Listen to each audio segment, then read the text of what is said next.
Have you ever stared at your credit report, saw that high number, and felt a rush of pride? It feels like a milestone, doesn't it? Like proof that you're making the right choices, paying on time, staying under your limits, watching your score inch higher every month. And here's the thing that pride, while understandable, can quietly mask a bigger story. My name is Williams. Over the past 15 years in finance, I've seen patterns few people notice. People treat credit as the ultimate measure of financial health. And banks, well, they love it that way. Because when you do, you stop questioning the system. You stop seeing the trade-offs. Here's the contrarian insight. A high credit score does not equal wealth. In fact, if you're not careful, it can make you poorer over time, not through penalties or missed payments, but through the very choices it enables. Think about the first time a pre-approved offer arrived in your mailbox. You qualify for our Platinum card. Enjoy a higher limit at a lower rate. Small words, subtle pressure, wrapped in validation. You've worked hard, and now the system is applauding you. It feels safe, it feels smart, but safety and smartness aren't always aligned with freedom. The turning point is quiet. It's the moment access becomes easier than restraint. Before this threshold, credit is a tool, a limited one, with clear boundaries. After this threshold, credit becomes a temptation, disguised as opportunity. Imagine standing at the edge of a quiet river. The current is gentle, almost invisible. Step in, and you drift slowly downstream. Step more confidently, and before you know it, the current is carrying you faster than you thought possible. Credit works the same way. A 3% auto loan feels harmless. A 4% mortgage feels strategic. A 0% financing plan feels clever. And yet, collectively, they can redirect decades of cash flow without you noticing. Before crossing this threshold, people operate in survival mode. Every decision is calculated, every dollar is accounted for. Scarcity guides behavior. There's no room for error. Fear dominates the choices. Once that threshold is crossed, behavior shifts. Confidence takes the lead and fear retreats. Suddenly, many financial decisions are filtered not through necessity, but through possibility. And possibility can be expensive. Consider this. Someone with a strong credit score finances a $60,000 car instead of buying a reliable $30,000 vehicle in cash. That extra $30,000 isn't just a payment on a loan, it's $30,000 that could have been invested. Compounded at 7% over 20 years, it becomes more than $115,000. Now add the ripple effects, insurance, maintenance, lifestyle inflation, and the quiet compounding cost of access becomes clear. The number on your credit report didn't change, but your net worth did invisibly. Psychological transformation happens here too. In survival mode, scarcity keeps spending in check. It's uncomfortable, but it's protective. In growth mode, confidence replaces fear, but without discipline, it morphs into consumption. True financial growth isn't about the score, it's about control. Control over choices, over commitments, over your future.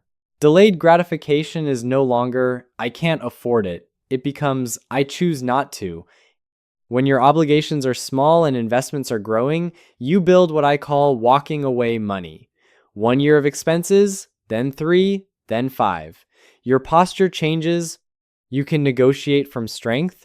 You can leave a toxic job or turn down a bad deal, and it doesn't feel risky because your freedom isn't tied to approval. This is the shift banks hope you never notice. They want credit to feel like achievement, not a tool. They want you equating approval with progress, but the real milestone is margin.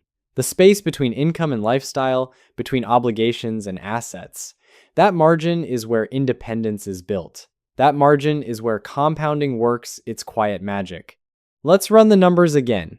2 individuals, both earning $100,000 annually with 800 plus credit scores. Person A finances slightly larger homes, upgrades vehicles frequently, and carries low interest revolving balances. Person B maintains modest housing, drives reliable cars for 10 plus years, and invests aggressively. After 20 years, assuming steady 7% investment growth, Person B can easily surpass Person A by $400,000 to $600,000, not because of smarter investments or higher income, but because of obligation choices. That's the invisible cost banks don't report. The hidden lies aren't in the interest. They're in the options you lose along the way. Here's another way to see it. Big decisions shape life trajectories far more than daily habits. Housing, transportation, career moves, investments, coffee, subscriptions, or daily small indulgences pale in comparison. A high credit score can trick you into thinking you're financially mature while silently locking you into larger obligations. It's subtle, polite, very effective. But when you redirect focus from chasing approval to building resilience, everything changes. Credit becomes a tool again. You use it sparingly when it genuinely creates leverage. Everything else becomes a conscious choice. This is also a mindset shift. You start asking different questions. How many months of freedom would I have if income stopped tomorrow? Which obligations truly serve my long-term wealth? Am I upgrading life or just borrowing it? Those questions separate the trap from freedom. True wealth is rarely in the highest credit score. It's in the smallest necessary lifestyle relative to income, in the choices that preserve options, and in the patience to let compounding work quietly. Credit is neutral. Access is neutral. Your choices determine the outcome. A $250,000 credit score trap exists because we confuse approval with progress. We celebrate the number without seeing its ripple effect on obligations and compounding. If you maintain a high credit score, protect it, respect it, but don't worship it, treat it as backup, not as wealth. Keep obligations light, let investments grow, build walking away money, preserve margin. One day, when you realize you could walk away from work, deals, or decisions without fear, not because you have to, but because you can, you'll understand the quiet power of independence.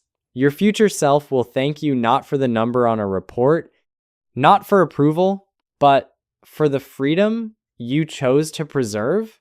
Thanks for listening. I'll see you soon.